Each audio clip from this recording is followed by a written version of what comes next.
On a sunny afternoon, Marcus and Malcolm Johnson were walking peacefully through the local park. The air was fresh, and the leaves of the trees danced in the gentle breeze. The 19-year-old twins had just finished a basketball game and were relaxing, talking about their future plans. Marcus, with his easy smile and determined look, dreamed of following in his father's footsteps and becoming a defense attorney. Malcolm, more introspective, had a passion for music and hoped to one day turn his compositions into something grand. They were inseparable brothers, always supporting each other. As they passed by the lake, a middle-aged white man with a look of disdain watched them closely. Richard Collins, a local businessman known for his racist views, didn't like seeing young black men enjoying leisure time. He approached the twins with a threatening attitude. "Hey, you two," Collins shouted, drawing the attention of passers-by. "What are you doing here? You must have stolen something, right?" Marcus and Malcolm exchanged confused and indignant glances. "Us? Steal? Are you crazy?" Marcus replied, trying to stay calm. Malcolm, more cautious, tried to defuse the situation. "Sir, we didn't do anything wrong. We were just playing basketball." However, Collins wasn't willing to listen. "Don't give me that. I saw you messing with people's stuff. I'm calling the police." Before the twins could protest, Collins had already dialed the police, reporting a false theft. Within minutes, 2 patrol cars arrived on the scene, sirens blaring and lights flashing. The officers, clearly influenced by Collins' report, didn't give the twins a chance to explain. "Hands up, against the wall," one of the officers ordered as another began to search them aggressively. Marcus tried to argue. "Officer, this is a misunderstanding. We didn't do anything wrong." "Silence," the officer yelled. "You're under arrest for suspicion of theft." Malcolm, his eyes wide with fear, tried once more. "Please, call our parents. They can explain everything." The officers laughed with contempt. "Oh, sure. And who are these important parents? You two are just street delinquents." Without further explanation, the twins were handcuffed and taken to the police station, where the humiliation continued. In the small, cold cell, Marcus and Malcolm found themselves helpless, feeling the injustice eating away at their souls. They couldn't understand why they were being treated this way, simply because of the color of their skin. Meanwhile, in his elegant office downtown, Jonathan Johnson, a renowned attorney, was reviewing important documents. His wife, Evelyn, an influential businesswoman, was in a business meeting. Neither of them imagined what was happening to their sons until Jonathan's phone rang insistently. He answered, and an anonymous voice whispered on the other end, "Your sons are at the police station. They've been accused of theft. Hurry before it's too late." Jonathan, his heart racing, hung up and immediately called Evelyn. "Evelyn, the boys are in trouble. We need to go to the police station now." Evelyn, feeling a wave of panic, rushed out of her meeting. "What happened, Jonathan? Are they okay?" "I don't know," Jonathan replied, "but we can't waste time. We need to find out what's going on." When they arrived at the police station, the scene they found left them in shock. Marcus and Malcolm were in a cell, looking defeated and wearing dirty clothes. Jonathan approached the officer on duty with the authority of someone who knew his rights. "I'm Jonathan Johnson, an attorney. These are my sons. What is going on here?" The officer looked with disdain. "They've been accused of theft. We have a witness." "A witness?" Evelyn exclaimed, incredulous. "This is absurd. My sons would never do something like this." Jonathan, maintaining his calm but with unwavering firmness, declared, "I want to speak with the chief of police. Now." Meanwhile, Marcus and Malcolm exchanged looks, feeling a mix of relief and apprehension seeing their parents there. The fight for justice was just beginning, and they knew they would have to face many challenges ahead. Jonathan and Evelyn Johnson arrived at the police station with heavy hearts and labored breathing. The sight that awaited them was a punch to the gut. Their sons, Marcus and Malcolm, were locked up, with expressions of despair and exhaustion etched on their faces. The twins, known for their joy and intelligence, looked like shadows of their former selves, worn down by hours of humiliation and mistreatment. Jonathan, a renowned lawyer, immediately took a firm stance. He approached the officer in charge and, with a voice mixing authority and indignation, asked, "What is happening here? Why are my sons in jail?" The officer, visibly disconcerted by Jonathan's presence, tried to justify the detention. "Mr. Johnson, they were accused of theft by a respectable citizen, Richard Collins. We were just following protocol." "Protocol?" Jonathan repeated, the anger beginning to show in his tone. "Does protocol include humiliating and mistreating innocent young men? I want to speak with the person responsible for this injustice immediately." While Jonathan argued with the police, Evelyn, an influential and articulate businesswoman, wasted no time. She took out her cell phone and began contacting the media, determined to expose the injustice her sons were facing.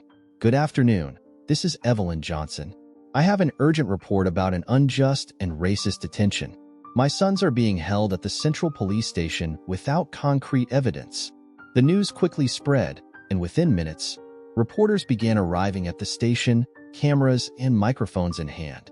The atmosphere at the station changed drastically. The officers, who had previously treated the twins with disdain, were now visibly nervous about the media's presence. Jonathan finally secured a meeting with the police captain, a robust man with a stern look. "Captain, you are making a grave mistake. My sons are innocent and are being unjustly detained. I demand their immediate release." The captain, realizing the seriousness of the situation and Jonathan's influence, tried to calm things down. "Mr. Johnson, I understand your concern. We will review the evidence and ensure everything is done according to the law." Meanwhile, Evelyn was outside, giving interviews and denouncing the injustice. "My sons were accused without evidence, based solely on the word of a racist man. This is unacceptable. We will not rest until justice is done." Inside the station, Jonathan used all his experience and legal knowledge to pressure the police. "I want to see the evidence against my sons. Now," he demanded. The police, with few options, brought a folder with documents that supposedly incriminated Marcus and Malcolm. Jonathan quickly flipped through the papers, finding obvious inconsistencies. "This is a joke. There is nothing here to justify my son's arrest. They must be released immediately." The captain, realizing the situation was out of control, finally relented. "Release the young men. We will continue the investigation, but they can go home." The twins were released, and upon seeing their parents, they ran into their arms, tears finally streaming down their faces. "Dad, Mom, we didn't do anything. They treated us like criminals," Marcus said, his voice trembling. "We know, son. We will fix this," Evelyn replied, hugging them tightly. Outside, the media captured the moment the Johnson family left the station, united and determined. As reporters asked questions, Jonathan declared, "This is a fight for justice. We will not let racism and injustice prevail. We will go to the end to prove our son's innocence and expose those who abuse their power." Richard Collins, seeing the situation gaining traction, began scheming a plan to discredit the Johnson family. In an exclusive interview, he declared, "These boys have a troubled history. They're not as innocent as they want to seem." The Johnson family is using their influence to distort the truth. But Jonathan and Evelyn were not deterred.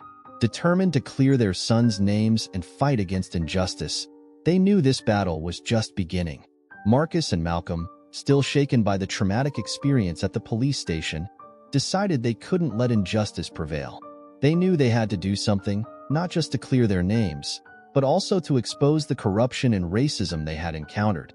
With troubled minds, the twins united in a mission of investigation, determined to uncover everything they could about Richard Collins.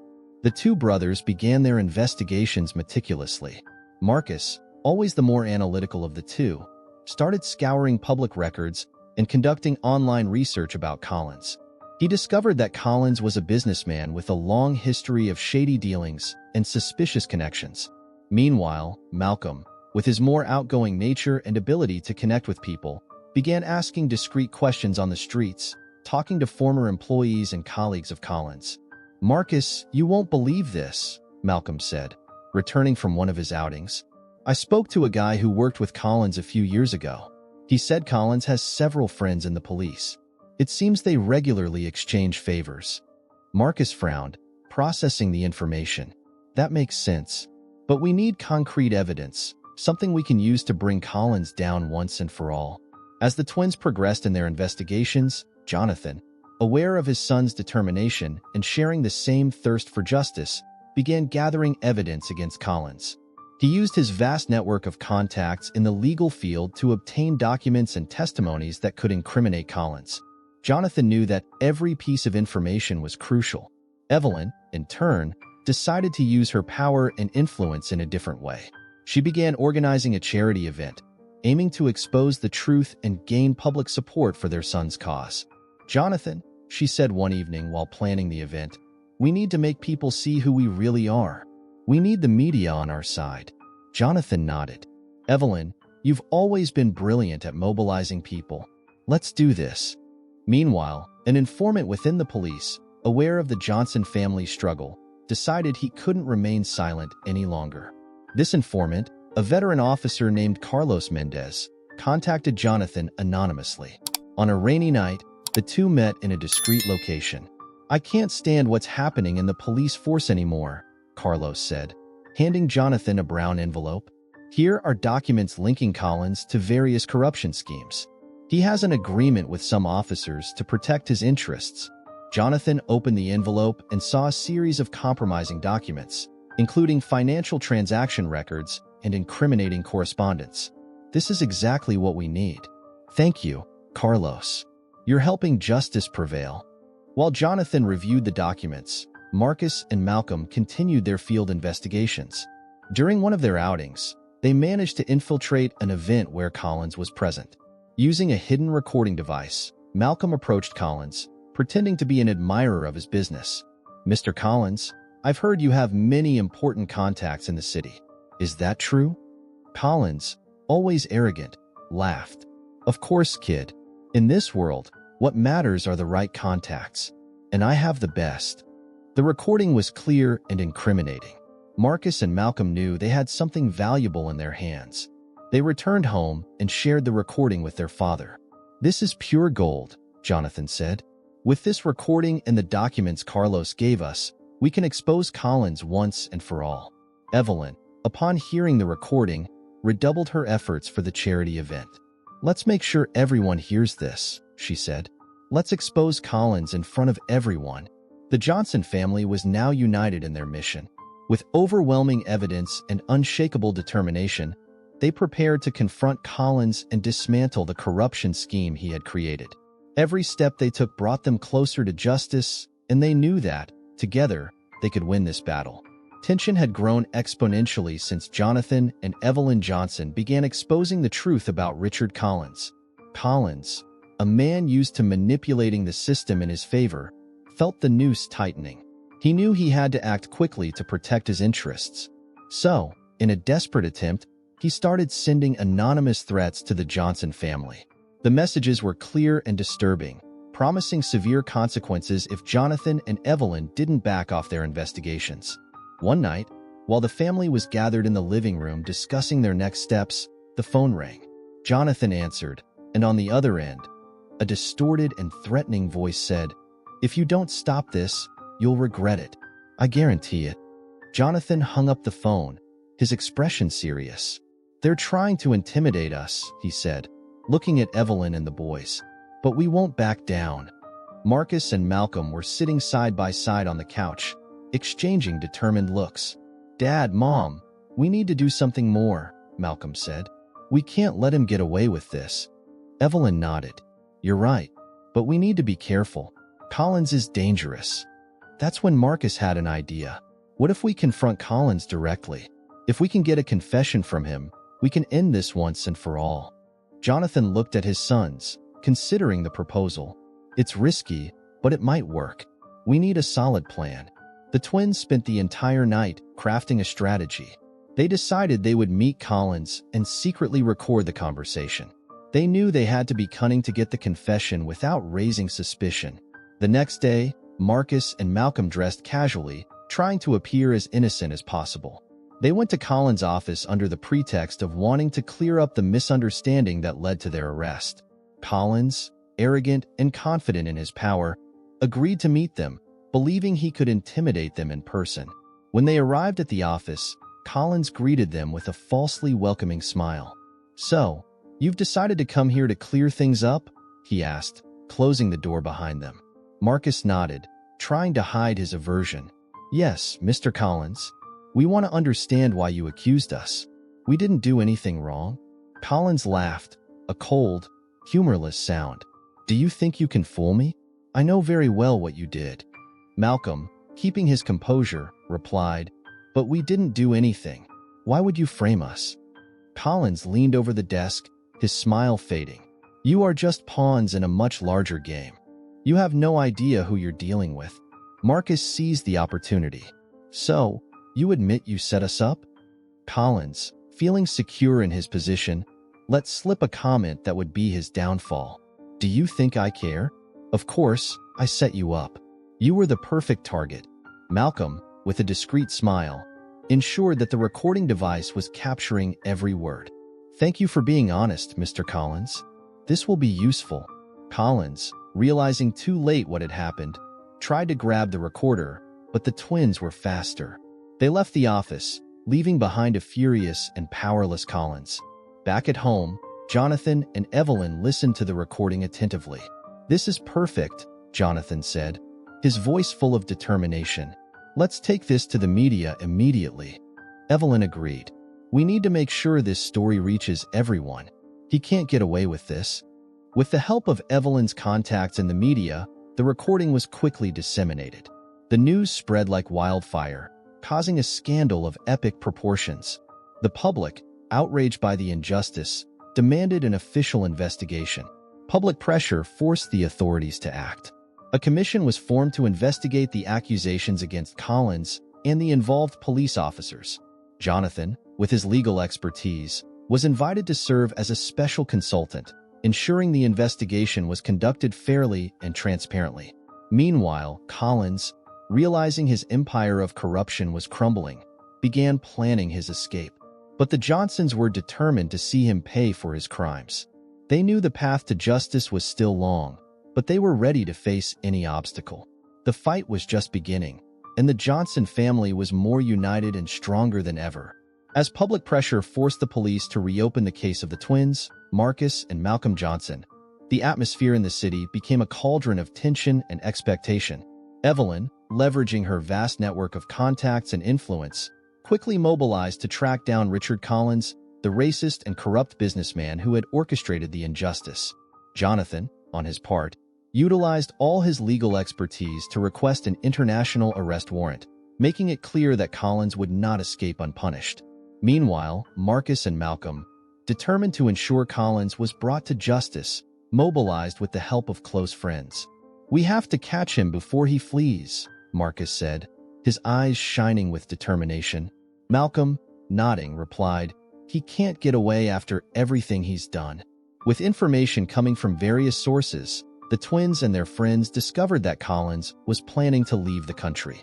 The hottest lead led them to the airport, where Collins would try to catch a flight to a destination that would grant him asylum and protection from justice. Evelyn, receiving the information from her network, quickly alerted her sons. "He's at the airport. You need to act fast," she said, her voice filled with urgency. At the airport, the atmosphere was electrifying. Marcus and Malcolm, along with their friends, spread out strategically across the boarding and check-in areas. Meanwhile, Jonathan, with his phone in hand, was in constant communication with the authorities, ensuring the arrest warrant would be executed without fail. "There," Malcolm whispered, discreetly pointing to Collins, who was trying to remain anonymous amid the crowd. Marcus, with calculated calm, approached an airport security officer. "Excuse me, sir, but that man is wanted by the police. We need help detaining him."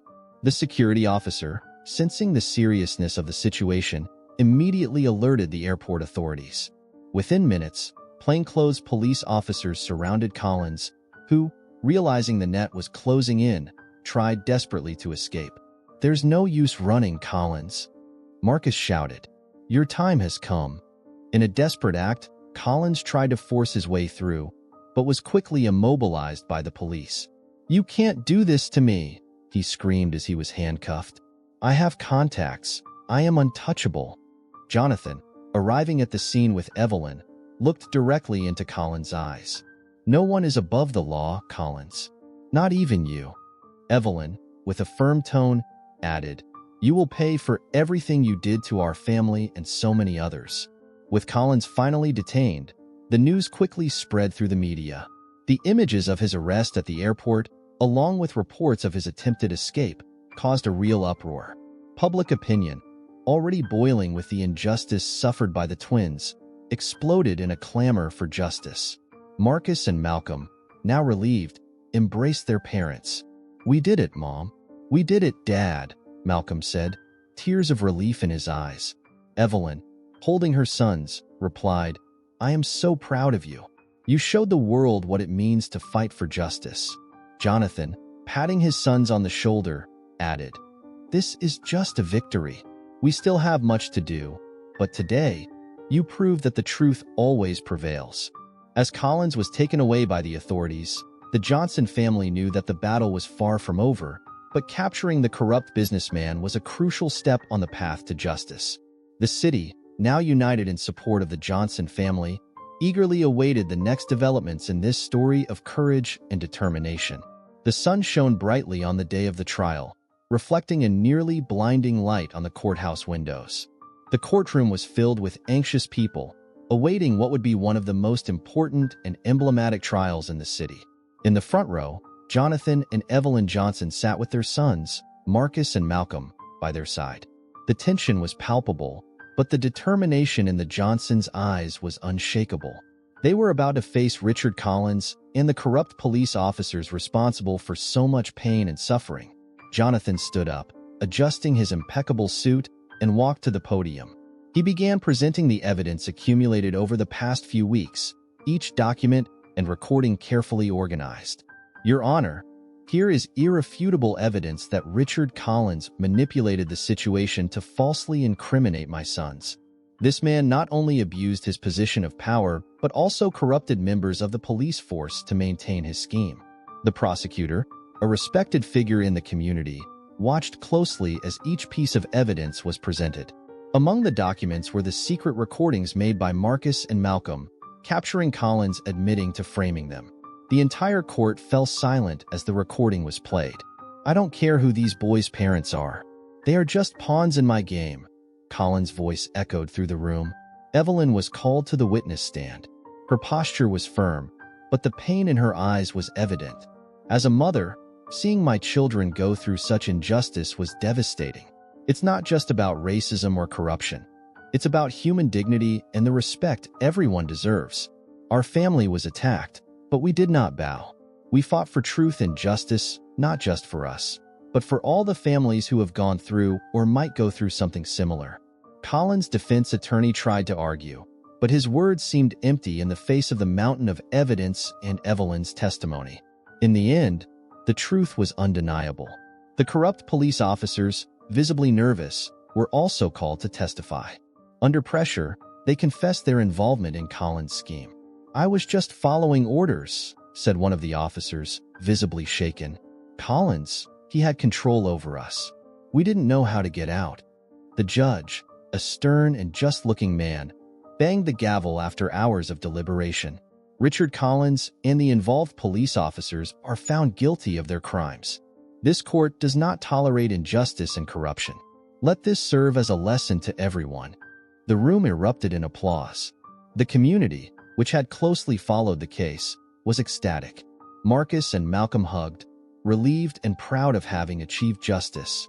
Jonathan and Evelyn exchanged a look of complicity, knowing their fight had been worth it. After the trial, a grand ceremony was organized in honor of the Johnson family. On stage, Marcus and Malcolm received medals for courage and determination. Jonathan and Evelyn were given a standing ovation for their tireless pursuit of truth and justice. The city mayor gave an emotional speech, highlighting the importance of resilience and integrity. "Our city is stronger because people like the Johnsons exist. They have shown us that, in the face of adversity, we must unite and fight for what is right." Today, we celebrate not just a legal victory, but a moral and human victory. The event ended with a strong message of hope and solidarity. Marcus and Malcolm, standing next to their parents, felt more connected to their identity and roots than ever. The injustice they suffered had turned into an opportunity for growth and learning, not just for them, but for the entire community. As the sun set, casting a golden glow over the gathered crowd, the Johnson family knew their story had left an indelible mark on everyone's hearts. The fight for justice doesn't end with a trial. It continues in every act of courage and integrity that inspires others to do the same. Leave your like, subscribe to the channel, activate the bell, and watch this next story that's very emotional.